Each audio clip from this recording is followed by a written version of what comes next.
Okay, hello everyone. So 6.3 is on exponential functions.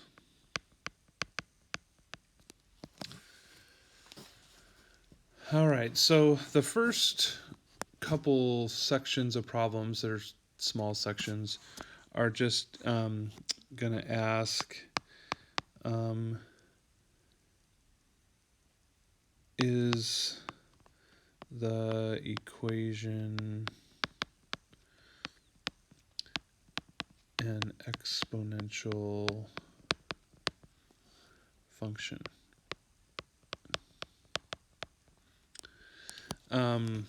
This is really the first section. So our equation for an exponential function is like that, where the x is in the exponent. Okay, so if the x is in the exponent, it's an exponential function. If the x is anywhere else, it is not an exponential function. Okay, so if you had, 2 and then 3 to the fourth power,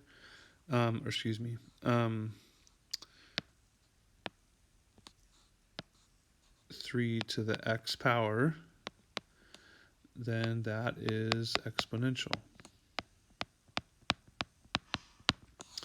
If you had 2 and then x to the third power,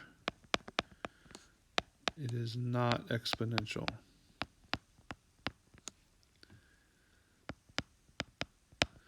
Okay, x is just an x. It's like a base of an, it's not the actual exponent.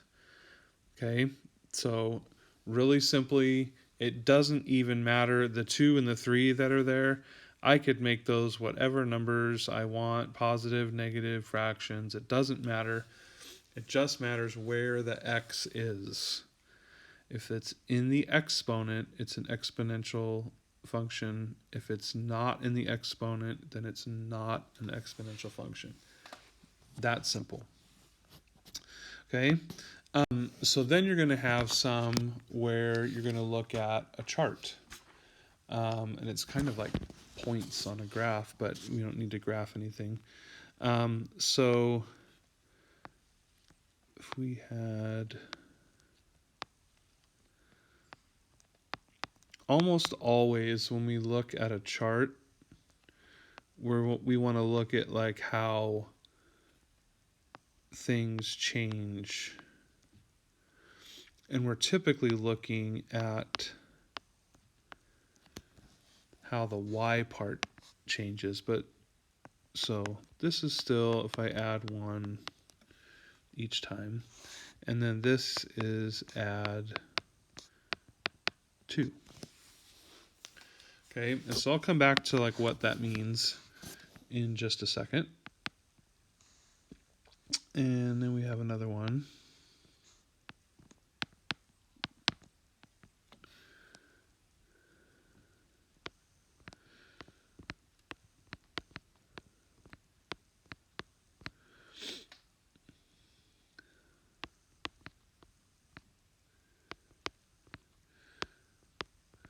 Okay, and as you can see, the x is still just plus 1.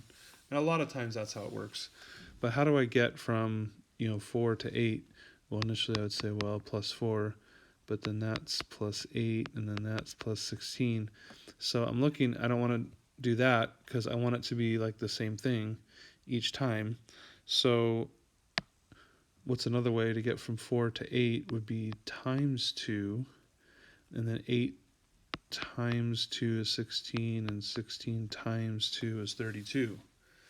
So our pattern is multiply by 2 versus our pattern over here is add 2. Okay, and so if I were to put these points on, let's just call this like chart A and chart B. On chart A, if I were to kind of put those points on a graph, this would end up being linear, or it would make a line.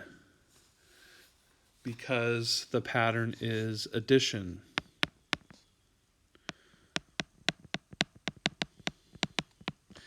And it could be subtraction. Okay, but it's an addition or subtraction pattern. It makes a line.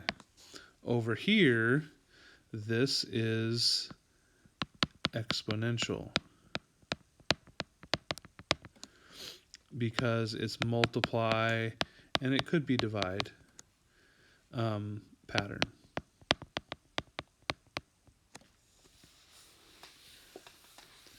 Okay, so anything that's adding or subtracting makes a line, as long as it's consistent, 2, 2, 2, like it is. But anything that's multiply or divide is going to make an exponential. And you can see, on chart A, it goes from 2 to 4 to 6 to 8. It's going up slowly.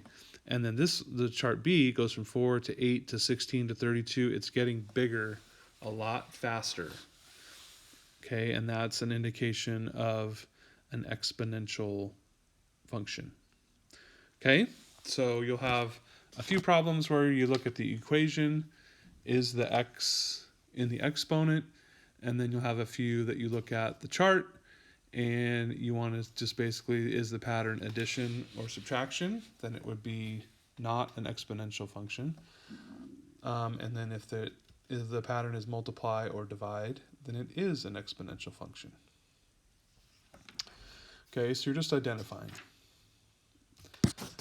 All right, and then the last group of problems that you'll have for today is evaluating.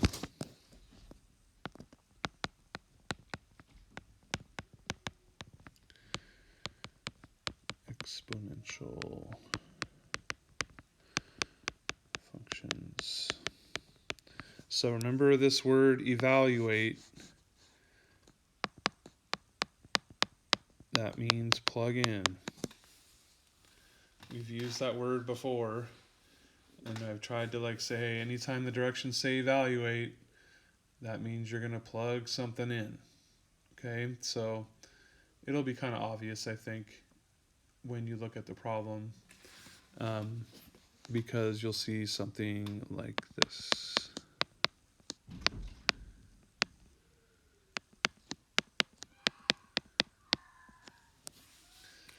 So it kind of alludes to what should I do with that? X equals 3, I should plug it in. Okay, so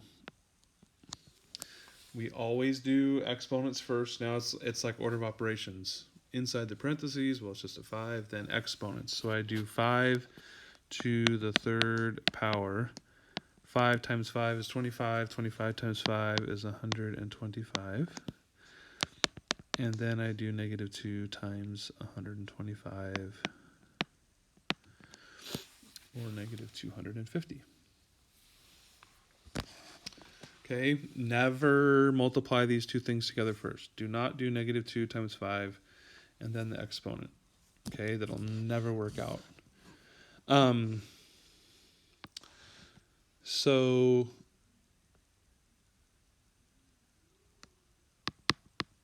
you'll see a couple that have a decimal, and there are all of them that have a decimal. The decimal is 0.5. Okay, and so on those ones where there's a decimal, 0.5 is the same as a half. Okay, so I would rewrite it using half. Okay, because, and I don't know if it happens on all of them, but when you plug in your value for x, it's a negative exponent. So negative exponent from the first section that we did means I'm supposed to flip that over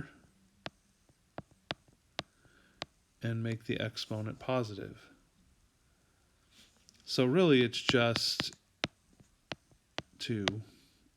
You don't have to necessarily put the over 1 part. Okay, exponent first, 2 to the second power. 2 times 2 is 4. Times 3 is 12. Okay, so you'll have, I think it's 5 or 6 problems. Yeah, there's 6 problems, and just one of them has the 0.5. Okay, so rewrite that as 1. The rest of them are all like good, so you should be okay with that. Okay. Ooh, there's that one right there. Let's look at that one. Okay, well, I just noticed the last problem has a fraction, so let's look at that one, or a problem like it.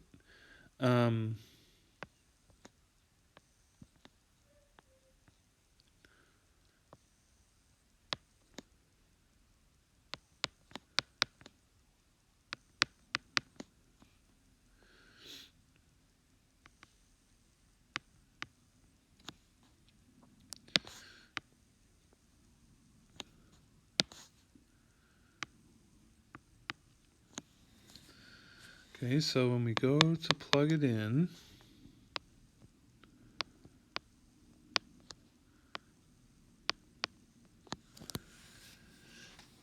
okay, so 5 over 2, that means I got to convert it to a radical. So from the second section. So I'm going to have, remember that the 9 still goes under. The denominator is the root, and the numerator is the exponent. Okay, so that's the square root of 9, which is 3. And to the 5th power, so that means 3 times 3 times 3 times 3 times 3. So it's going to be a little bit of a bigger number. And so this is what I always do. I say, well, 3 times 3 is 9. 3 times 3 is 9. And then I do 9 times 9 is 81.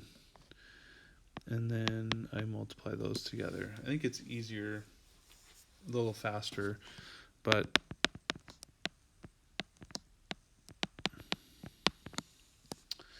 and then times 2, we would get 6, 8, 486. Okay, so you will have one problem where it's the last problem, number 20, where the exponent, or what you plug in for the exponent, is a fraction. You got to convert it to, this has to convert to the radical. Okay, so one problem where you have a 0.5, change it to 1/2. And then one problem where you have a fraction in the exponent, change it to a radical like we did there. Okay, so the first bunch, remember, just yes or no, is it exponential? Those should go pretty quick. And then you have 6 problems at the end to evaluate, plug it in. Some of them go really fast. None of them are super, super crazy. The hardest one, obviously, are the last 2 that I showed you. But we could still get this done, okay? All right. Have a great rest of your day. We'll see you tomorrow.